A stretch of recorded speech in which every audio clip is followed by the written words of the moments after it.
So thank you so much for hanging in there with us this afternoon, and I want to thank both Jerry and Justin for helping us develop sort of this robust dialogue that we hope to have today and the questions that will drive that. But more importantly, developing the plan for our face-to-face meeting tomorrow, which I think, as you heard for the AD session, is very critical in terms of laying out very deliberate next steps for how the two groups will collaborate, which is absolutely our intention. So again, thank you for having me today. I am really pleased to talk to you about the model and, more importantly, the mission of the Critical Path to TB Drug Regimen Initiative, which from here on out I will refer to as CPTR for obvious reasons. I'll begin by saying that we are very fortunate in CPTR to have had the participation and contribution of several of the Predict TB participants within our working groups from our inception in 2010. And I think simply having those face-to-face interactions and those ongoing dialogues as they develop their work package plans will really set the stage for developing a strong path forward between the two groups going forward. And again, we will work very hard on that tomorrow, beginning with identifying specific peer-to-peer relationships between our work packages and our work groups that Jerry just mentioned. And so that's our commitment going forward. So I'll in my very brief talk today, give you a sense of the mission of CPTR and the model for public-private partnership that we've developed to support that mission. In the field of TB, we think that public-private partnerships are not a nice-to-have. It's actually an absolute necessity if we want to make impact in this disease area for all the reasons that Jerry's already described to you today. I'll give you a very high-level feeling for the scientific work that we're doing within CPTR and then next steps between the two initiatives. This is a great start. It's advancing. So Jerry laid the foundation, I think, very accurately about the global burden and the global nature of TB, and I think that's a surprise to many in this day and age to understand that this many people are dying every day. What I would add is that the issue of drug resistance is also a very serious one, and it's growing. Recent reports showing that drug resistance is actually known now to be spread from person to person rather than simply being generated by noncompliance. This is very, very worrisome. And Jerry's told you already that the current regimen for treatment of this disease is very old. And there are lots of complications that go along with using those drugs that were never designed to be used together for treatment of this very difficult disease. As a collective community, if we seek to have an entirely new regimen developed for treatment for these patients, the current paradigm that we face is developing each of these novel agents one by one, combining them at the very end of that process, which is an unacceptably long time for patients who currently suffer from this disease. And so what we've showed at the bottom of this slide is that compressed timeline that we seek to impact. And I would offer that in order or to be able to really compress those timelines, we have to make serious innovations in both the science and also the regulatory approach that we take with moving these medicines forward if we are going to get to that new regimen in a compressed timeline. So that's where we come to the very specific and focused and deliberate mission of CPTR, which is to accelerate the development of an entirely new, much safer, more effective, shorter duration treatment for TB by enabling the early testing of drug combinations for this disease. Very similar to what Jerry has just shared with you, and so clearly there will be areas of synergy that we'll want to leverage. Just a little bit about our model of how we have organized ourselves in order to support that mission. So just like the drug development pipeline, if we take on scientific and regulatory innovation strategies in sequence, it'll be forever before we get to that new regimen. And so we're trying to affect lots of different areas of the field all in parallel. So from the scientific to the regulatory to the clinical trial infrastructure to the policy changes that need to be advanced, and we've organized ourselves to support those parallel initiatives. We have 3 champion organizations that lead these large efforts. First and foremost, the Bill and Melinda Gates Foundation, the visionaries and the funders for this work. The Global TB Alliance, which you've already heard about today for their deep drug development expertise in the TB area. And then the Critical Path Institute, bringing in our neutral third-party expertise that allows us to work directly with regulators around these novel drug development tools as well as regulatory policy. as well as bringing in that neutral stance so that we can share data effectively in a pre-competitive space and in a safe manner, which we think is critical. So again, employing the model that Martha shared this morning for that particular arm of CPTR. I will say that we are smart enough to know that we don't know it all, and so we have an incredibly capable advisory committee that is not a governance body, but rather guides us in sort of keeping true to our mission and making sure that we're honest, and certainly helping us to identify gaps as we move some of our work forward. So we've talked a lot about the value and importance of members and partners within these consortium, and really these are the people that do the good work of what we do in CPTR. We have a broad array of partners, similar categories as you've heard about earlier. We have other nonprofits. We have our private industry partners who are currently advancing drugs in the development pipeline for TB. We have government agencies, so NIH, CDC, our regulators, EMA, FDA, very important to this mission, and patient advocacy groups were very important to the cause of TB, and they're actively involved in helping us define our strategy and in the working group efforts as we move forward. What I will say is that these members are signed on to a legal agreement that allow us to share data in the pre-competitive space, which is core to many of the goals that I will share with you later in the day. I will say we've heard a lot today about how important it is to share data within consortia. I think we've also heard that we need to take the next step. This is a global disease. We're not treating patients in the US or in the EU, so the data shouldn't know those boundaries.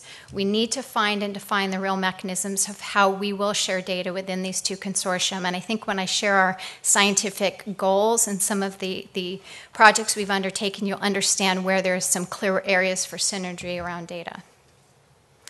So we have organized those members and partners that I just talked about around key areas of delivery underneath each of these three arms within CPTR. And really what I want to demonstrate in this slide is that we are taking on, again, a breadth of different types of issues within the TB community, whether they're scientific or regulatory, clinical trial infrastructure or policy, and that we're trying to take this all on, as I've mentioned, in parallel. And core and fundamental to doing that very well is making sure that we are talking amongst ourselves throughout this process. And so we work very hard within CPTR to build an intercommunication plan between these various working group and work packages. I think it's important to think about how we will have a similar strategy to share learnings between CPTR and Predict TB and to have a formal communication plan. So I know that's one of our goals to work through tomorrow. So my final slides in the presentation will be, again, as Jerry did, touch on the very highest level of our scientific and regulatory strategy within CPTR, because we really think it's these scientific goals where we can really leverage and synergize across the consortium. So most of these scientific and regulatory deliverables reside within the regulatory sciences arm of CPTR. And so again, this is the arm that's led by the Critical Path Institute, because we do have that neutral third-party stance both for data sharing and with regulators. And we think our role in CPTR is very specific and important. We want to, again, help influence accelerating this combination drug development process by identifying, as we heard this morning, tools and methods that can bring the most value, and qualifying those tools where it makes sense through a regulatory pathway. We do this by driving and really bringing scientific consensus around some of these key scientific issues that we face. And we also do this, and most importantly, through sharing of information, expertise, and data. And there is just not enough data in this field, which is why it's so critical that IMI is generating the data that they are, and why it's important we can share as much as possible going forward. And then again, as I mentioned, collaborating with our regulators in the drug development tool process as is appropriate.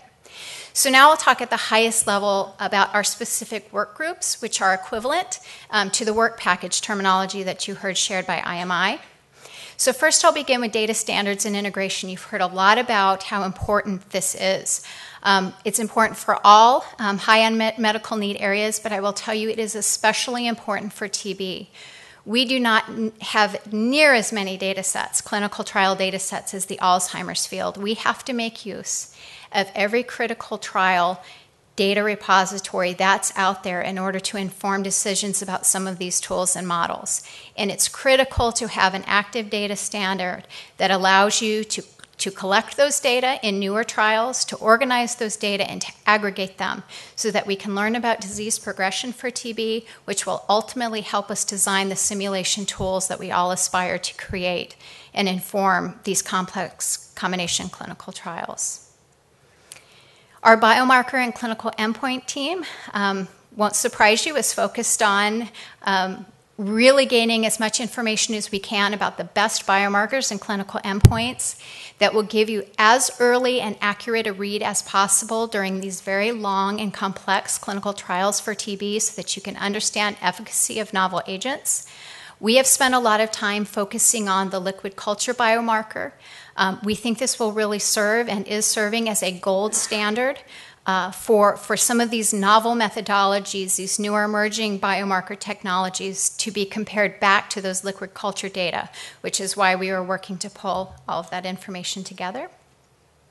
Our preclinical and clinical sciences teams to date have been very focused on preclinical models, both in vitro and in vivo, that would be most informative to help drug developers choose the right compounds and the right combinations to move forward into those early clinical studies. I will tell you that we focused a lot of attention on an emerging in vitro tool because we think that it really helps us to understand human pharmacokinetics and dynamics at a very early stage, which is critical for moving a single drug forward, but especially important when you're looking at combinations. And we will be progressing these discussions with regulators very soon. We've heard a lot about modeling and simulation. Irrespective of the field or disease area that you work in, it's really important to have good modeling tools in order to design really effective trials. This is an area where I think we're going to have great synergy with IMI. Our modeling and simulation team will make use of all the information that I just shared, the data standard helping us to aggregate the clinical trial data that will inform these tools.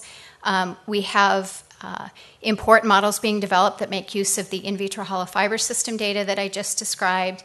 And ultimately what we want to do is get to a place where we are able to, through modeling and simulation, help drug developers choose the right molecule, choose the right dose, and choose the right patients to be enrolled in these very important clinical trials. I think what I would add here is that at dinner last night we were talking about models are only as good as the data that go in. And so again, we need to capture as much good data as possible. And we also need to validate these models. And that takes lots of new data sets. And so I think this is a space, again, where collaborating and sharing data will help us build the right model rather than just a model. And I will end on our global regulatory pathways work. As Jerry mentioned, this is a global disease. And at the highest level, the mission of this group is really to ensure that there is no delay when we are successful in having that novel regimen in hand. There's no delay in getting it to the patients who need it most. And they're doing this by working to develop joint and parallel regulatory pathways where possible. So that when these new molecules and combinations go through stringent regulatory authorities, there's a very clear trajectory with some of the country-specific regulatory agencies. So I would end on opportunities that I see for CPTR and PREDICT-TB. So for the meeting today, we're going to open up here after my presentation, really wanting to seek both panel and audience views on the issues that you see facing the TB field. Do you see gaps in the work proposals that we've put forward? And your views on what you've heard about each of the respective consortium. We'd like to understand how both efforts can align to meet those needs and identify gaps that we have to consider because we're going into a closed session tomorrow. And we are very fortunate to have in place now, as Justin mentioned, a memorandum of understanding at the level of the two consortium, not just the two institutions. So we have no excuse for not coming out with a work plan tomorrow. So we would like to engage in detailed discussions, really at a much more granular level, the objectives of each of these working group and work package groups, come out with having identified what peers need to meet with what peers to have the next level of understanding and to really make a commitment to developing the strategic plan forward. So with that, I thank you for your time.